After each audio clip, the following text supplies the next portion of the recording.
Hello friends, मैं हूं संयोग शास्त्री और आज मैं आपको बताने वाला हूं इंडस वाटर ट्रीटी। जैसा कि आप समझते हैं कि अगर हम एसएसबी इंटरव्यू की बात करें तो साइकोलॉजी पार्ट है, इंटरव्यू पार्ट है और आपका जीटीओ पार्ट है।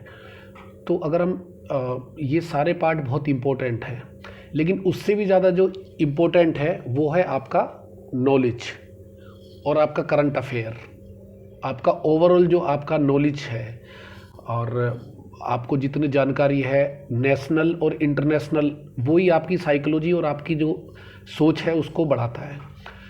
तो आपका करंट अफेयर्स और आपका जनरल नॉलेज जितना अच्छा होगा उतना आप इंटरव्यू में अच्छा कर पाएंगे, टीएटी में स्टोरीज अच्छी बना पाएंगे, आप ग्रुप डिस्कशन में अच्छा पार्टिसिपेट कर पाएंगे और ओवरऑल आपका जो पावर है, कॉन्फिडेंस है, वो सभी आपका अप होगा। तो जो सबसे ज़्यादा इम्पोर्टेंट है वो है आपका थोड़ा सा कम्युनिकेशन स्किल्स और थोड़ा आपका इंग्लिश ग्रामर, राइटिंग, स्पीकिंग और को इम्प्रूव करना और साथ ही साथ आपका जनरल नॉलेज और करंट अफेयर्स को मजबूत करना। तो आज उसी रिदम में मैं आपको बताने वाला हूँ। शुरू करते हैं इंडस वाटर ट्रीटी। ये बहुत ही एक इम्पोर्टेंट पार्ट है इंडस वाटर ट्रीटी, क्योंकि अगर हम बात करें वाटर रिसोर्सेस, जो हमारा लाइफ है, जो हमारा नेचर है, वो बेस्ड है, हमारा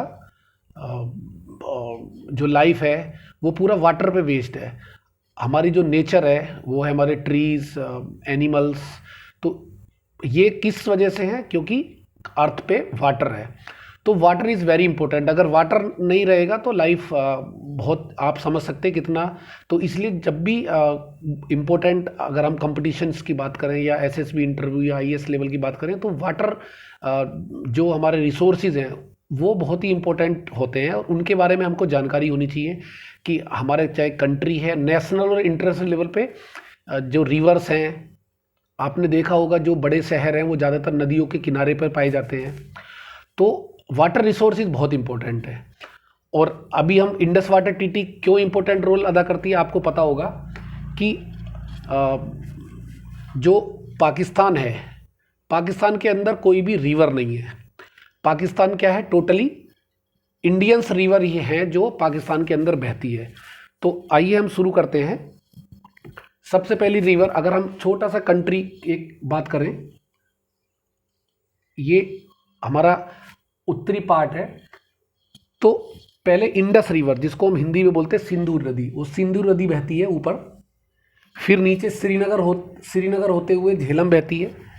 नीचे फिर श्रीनगर से थोड़ा नीचे रामबन और फिर रियासी डिस्ट्रिक्ट होते हुए चेनाब नदी आती है घूम करके। फिर नीचे रावी है, रावी नदी है और एक ब्यास नदी है जो ब्यास सतलज में मिल जाती है, नीचे से सतलज नदी आती है।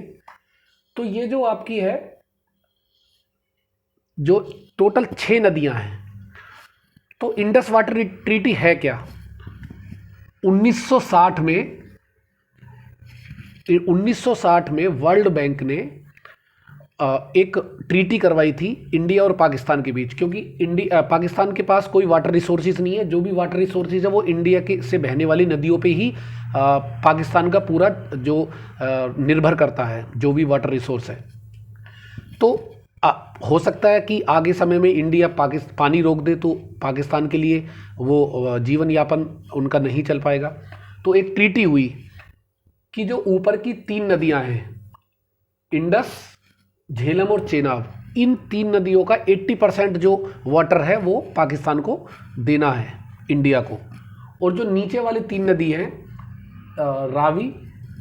रावी, ब्यास और सतलुज, इनका 20% जो वाटर है वो पाकिस्तान को देना है। और जो ऊपर है आपकी इंडस यानी सिंधु नदी, झेलम और चेनाब, इनका 80% वाटर हमको पाकिस्तान को देना है। और ये सारी नदियां पाकिस्तान में, अभी मैं आपको मैप पे भी लेके चलूंगा, पाकिस्तान में एक जगह पे मिल जाती है, सुकूर करके वो जगह है, और वहां से फिर वो एक सिंगल नदी बन करके अरेबियन सी में, नीचे अरेबियन सी में जा करके मिल जाती है। और फिर पाकिस्तान को इसलिए कंट्री ऑफ कैनाल भी कहा जाता है, क्योंकि पाकिस्तान के अंदर पूरे कोई नदी नहीं बहती है, इन नदियों की मदद से ही पूरे पाकिस्तान में नहरों का जाल बिछाया गया है, इसलिए पाकिस्तान को कंट्री ऑफ कैनाल कहा जाता है। तो ये वाटर रिसोर्सेज है। और ये जो ट्रीटी 90 वर्ल्ड बैंक ने, ये 1960 में किसने कराई थी? वर्ल्ड बैंक ने इंडिया और पाकिस्तान के बीच में ये ट्रीटी करवाई थी, जिसको बोलते हैं संधि। तो ये है इंडस वाटर ट्रीटी। तो ये इस वाटर रिसोर्सेज का आपको अच्छे से पता होना चाहिए। अभी मैं आपको मैप पर लेकर के जाऊंगा और मैप की मदद से भी हम जानने की कोशिश करेंगे।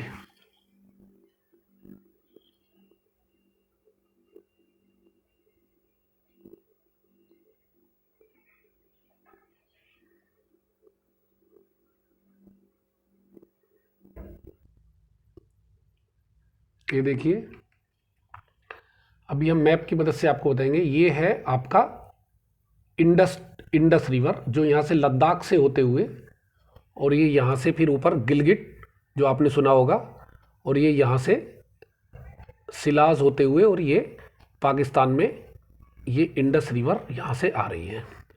दूसरा रिवर की जो मैं बात करूँगा वो है नीचे झेलम। ये झेलम रिवर है जो यहाँ से बनी है, और ये फिर आपका श्रीनगर से होते हुए, और ये आपका झेलम नदी यहाँ से मीरपुर होते हुए, और फिर ये झेलम नदी आ रही है। उसके बाद तीसरी नदी आपकी चेनाब। ये चेनाब नदी है जो यहाँ से डोडा रियासी होते हुए, और ये चेनाब नदी फिर बड़ी नदी बन जाती है। धीरे धीरे छोटी छोटी नदियाँ मिल करके, छोटे छोटे जो नाले हैं बहते, वो मिल करके नदी बन जाती है। झेलम भी सेम ऐसे ही है, और ये फिर चेनाब नदी है। नीचे देखेंगे फिर ये जो चौथी नदी है वो है रावी। ये रावी इधर देखेंगे डलहौजी में से होती हुई, और आगे पठानकोट होते हुए, और ये लाहौर होते हुए, ये है आपका रावी नदी, और ये फिर दोबारा जा करके यहाँ पे मिल रही है। उसके बाद नीचे ये छोटी सी नदी है व्यास। यहाँ से व्यास जो है, ये व्यास नदी है, और ये होशियारपुर होते हुए, और ये सतलुज में मिल जाती है, और फिर ये सतलुज नदी जो है यहाँ पे आकर के मिल रही है, और ये जगह है सुक्कूर जगह, यहाँ पे दोनों आकर के मिल जा रही है। तो ये मैंने आपको मैप की मदद से बताया कि ये इस तरीके से जो 6 नदियाँ हैं जिसके बारे में अभी आपको पढ़ा रहा था, इंडस, झेलम, चेनाब, और चेनाब के नीचे आपका रावी, व्यास और सतलज। सतलज एक बड़ी रिवर है, और आपको पता होगा कि जो भाखड़ा नागल बांध है, बड़ा बांध है, वो भी सतलज पे बंधा हुआ है, और वहीं से आपका फिर आगे एक बहुत बड़ा बांध है, और वहाँ से काफ़ी नहरें जो बहती हैं, और कुछ निकालने की भी योजनाएं हैं। तो ये सब चीज़ें, करंट अफेयर्स आपका बहुत ज़रूरी है। तो फ्रेंड्स, आज मैंने आपको इंडस वाटर ट्रीटी के बारे में बताया। ओवरऑल आपको जर्नल कुछ आपको पता होना चाहिए कि क्या है, और इसमें और ज़्यादा डीप में आप कि कौन सी नदी, आप खुद मैप पर जाएं, और मैप पे बारीकी से कौन सी नदी कहाँ से बह रही है, और किस किस तरीके से वो कहाँ से होके गुजर रही है। और आप देखेंगे कि कोई भी बड़ा सिटी है वो किसी न किसी नदी के किनारे पर ही है, और उस वाटर रिसोर्सेज से ही वहाँ पे एक शहर बसा हुआ है। तो आज इंडस वाटर ट्रीटी मैंने आपको पढ़ाया, आप और इसको डीप में थोड़ा पढ़ सकते हैं, और फिर ये बहुत ही इंपॉर्टेंट टॉपिक है, और कंपटीशन में आपको एग्ज़ाम में इससे रिलेटेड क्वेश्चन आ सकते हैं, और एसएसबी इंटरव्यू में आपको इंटरव्यू अफसर पूछ सकते हैं, ग्रुप डिस्कशन या लेक्चरेट में आपका काम आ सकता है, और ये ओवरऑल आपकी नॉलेज को भी इम्प्रूव करता है। आज के लिए इतना ही। जय हिंद, जय भारत।